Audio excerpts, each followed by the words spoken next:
Things weren't supposed to turn out like this. We're 12 months away from AI 2027, when AGI is predicted to be achieved, putting human beings at the risk of being eclipsed by the tech we created. AI was supposed to be the technology that supercharged scientific research and cured diseases, and we will see diseases get cured at an unprecedented rate. We will be amazed at how quickly we're curing this cancer and that one and heart disease. Propelled humanity to new heights. This really will be a world of abundance. Any goods and services will be available to anyone who wants them. It'll be so cheap to have goods and services, it'll be ridiculous. We imagined a world where you didn't have to do the mundane work. However, the reality we're seeing now is AI threatening to take away the creative work we enjoy, deepfakes, AI slop, and chatbots that exist just to farm engagement. Nobody asked for this, so what the hell happened to AI? By the end of this video, you'll look at the AI industry from a whole new perspective. Not a lot of people know this, but in 1966, the US government commissioned the ALPAC report, and in 1973, the UK government commissioned the Lightail report. These two reports are significant because they very nearly destroyed the AI industry. Why?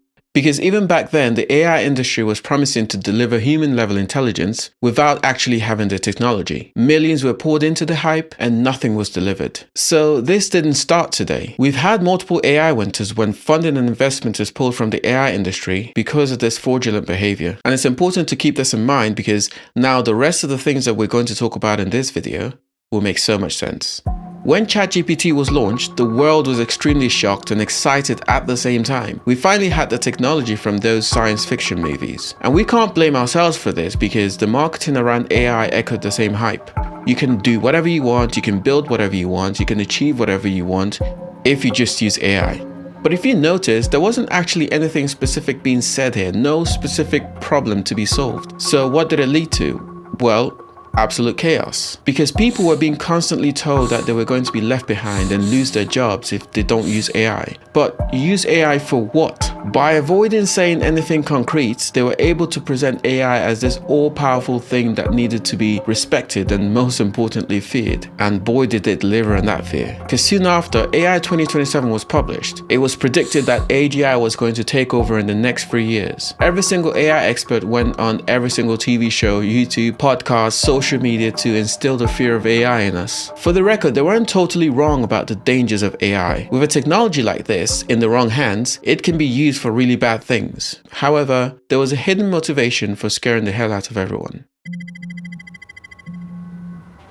Throughout history, the AI industry has been largely ignored as the tech that powered smart tech, but AI itself has never really been recognized as an actual product in its own. But Sam Altman decided to change that. You see, Google DeepMind has had this technology for years. LLMs wouldn't exist without Google's research. Despite what most people might think, OpenAI didn't invent this. But Google had been quietly testing, quietly building it because it was still an unfinished, hallucinating mess. And nobody wanted to risk another AI winter that would probably get the industry shut down for good. Or worse still, release something that they couldn't control. But when OpenAI suddenly launched ChatGPT, unknown to the public, a timer was set off with one goal: make it good and fast. Safety took a backseat, the climate took a backseat, and most tragically, the well-being of the general public took a backseat. As far as they were concerned, in order to achieve their goal, any attention, even the negative ones, was a good thing. Instead of the utopia that we were being promised in the beginning, what did we get? It didn't take long till we started seeing people losing their job en masse, creative work being stolen to train models, data centers causing problems in local communities, and an internet that has gotten close to being unusable because of bots and AI slop. It's when you realize that the people being fired is not actually because AI took their jobs, but because it was a convenient excuse to make CEOs look good. It's when you realize that all that data and creative work were stolen to train models for the sole purpose of undermining and cheapening human labor. It's when you realize that our Earth's finite resources are being channeled towards AI girlfriends, deepfakes, low-quality content instead of actual scientific research. It's when you realize that the data centers putting a strain on power grids, raising costs of living for people in local communities, are only being built to make it look like AI demand is through the roof. That's when we realize that the AI-powered future that was promised to us was never intended to benefit all of humanity. The real intention was to continue enriching the pockets of the few. The transition of AI from research focus to product focus has inevitably led to one thing: and that's greed. You can't mention greed without mentioning Nvidia. I'm not against making money, but seriously? They went from releasing one GPU model every 2 years to releasing one every year for data centers, always trying to convince the market that the new one is way better than the one that just came out yesterday. I said before that when Blackwell starts shipping in volume, you couldn't give Hoppers away.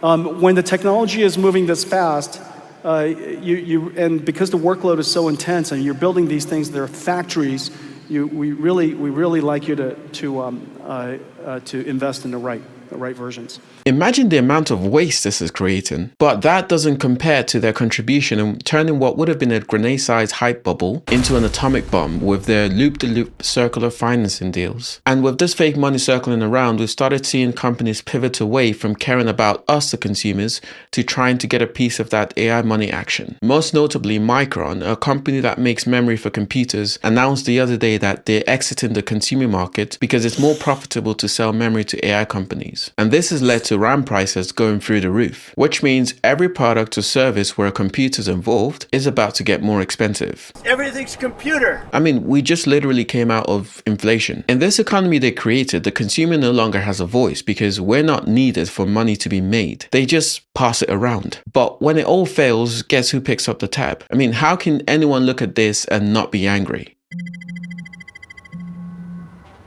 We have reached a tipping point. An enormous hype bubble has formed and investors' patience are starting to wear thin. Because while the people at the helm are making money, the industry as a whole is hemorrhaging money with no path to profitability. Models are not getting exponentially powerful as they thought because it just doesn't work that way. So with AI still hallucinating, the AI agents that were meant to replace workers and lead us into this autonomous future has lost all credibility. And that's why all those CEOs that came out to publicly devalue the contribution of human employees have started rehiring them back. Even Anthropic and OpenAI are hiring software engineers. I mean, I am shocked that companies that make AI with PhD level intelligence need humans. But in this bubble, even the illogical makes sense. But one really funny thing I've noticed is that the people who wrote AI 2027 to spread the fear-mongering have started adding disclaimers to their predictions when they realize that 2027 is quite soon. Everyone is walking back really slowly, hoping that nobody notices. We notice. We're seeing it.